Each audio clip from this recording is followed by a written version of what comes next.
হাতে লেখা চিঠির মাধ্যমে প্রকাশ পায় পত্রলেখকের মনের আবেগ। চিঠিতে জড়ানো থাকে অনুভূতির পরশ। বর্তমান প্রজন্মের কাছে হাতে লেখা চিঠি কেবলই স্মৃতি। হাতে লেখা চিঠির মাধ্যমে সমৃদ্ধ হতো আমাদের শিল্প সাহিত্য ও সংস্কৃতি। কিন্তু দুর্ভাগ্য হলেও সত্য, আজ ব্যক্তিগত পরিসরে চিঠি লেখা একদমই হয় না। হারিয়ে যাচ্ছে চিঠি লেখার ঐতিহ্য, চিঠির ভাষা, সাহিত্য। চিঠি লেখার দ্বারা ভাষা বিকশিত হতো বলে অনেকে এখনো মনে করেন।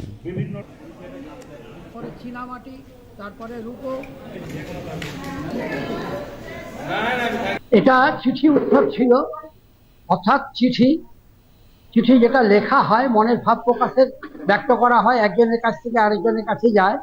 সেই চিঠি লিখতে গেলে কিছু লেখনির দরকার হয়। আমরা জানি আজকালকার ছোট ছেলেরা সেসব জিনিস পায়নি বা দেখতে পায়নি বা তারা জানে না। তাদেরকে এই জিনিসগুলো যাতে সামনে এনে রাখা যায়, তাদেরকে যাতে বলা যায় যে হ্যাঁ, এগুলো দিয়ে লেখা যায়, এগুলো দিয়ে আমরা লিখেছি, এর আগে অনেক মানুষ ভাব প্রকাশ করেছে, এগুলোই ছিল মাধ্যম। তোমরা যেটা দেখছো অনেক পরে, তোমরা এখন অনেক উন্নত যুগে, কিন্তু মানুষের লেখাপড়া কোনোদিন থেমে থাকেনি। তার অর্থ ব্যবস্থা যতই খারাপ থাক, বনে জঙ্গলের খাগড়া কেটে, খাট কেটে, খড় কেটে, কখনো বাঁশ কেটে, কখনো পাখির পালক দিয়ে বিভিন্নভাবে সে লিখে তার মনের ভাব প্রকাশ করেছে। নতুন প্রজন্মকে চিঠির এই স্মৃতি আর আবেগের কথা জানাবার জন্য আজ খড়গপুর শহরে ভারতীয় ডাক বিভাগের সহযোগিতায় এবং খড়গপুরের এডিটর গ্রুপের উদ্যোগে অনুষ্ঠিত হলো চিঠি উৎসব।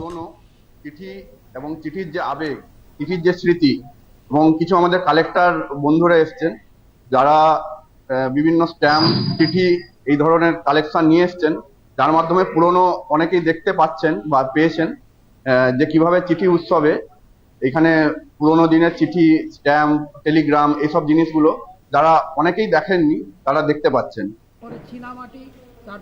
এই চিঠি উৎসবে পুরনো দিনের কথা মনে করানোর জন্য শতবর্ষের অধিক প্রাচীন চিঠির সম্ভার তুলে ধরার পাশাপাশি দেশ বিদেশের বিভিন্ন ধরনের চিঠিও আজকের প্রজন্মের অবগতির জন্য তুলে ধরা হয়েছে। চিঠি না লেখার ফলে আমাদের মধ্যে যে একটা সাহিত্য আছে, মানে যে চিঠির মাধ্যমে একটা সাহিত্য আছে, সেটা কিন্তু আমাদের হারিয়ে যেত। তো আমরা এই কারণে আজকে এই চিঠি উৎসবের মাধ্যমে চিঠির ইতিহাস, আমাদের ডাকঘরের ইতিহাস, এবং তার সাথে আমরা আমাদের যে ডাকঘরের ফিলাটেলি যে বিষয়টা রয়েছে সেটা সবার সামনে তুলে ধরার একটা চেষ্টা করি।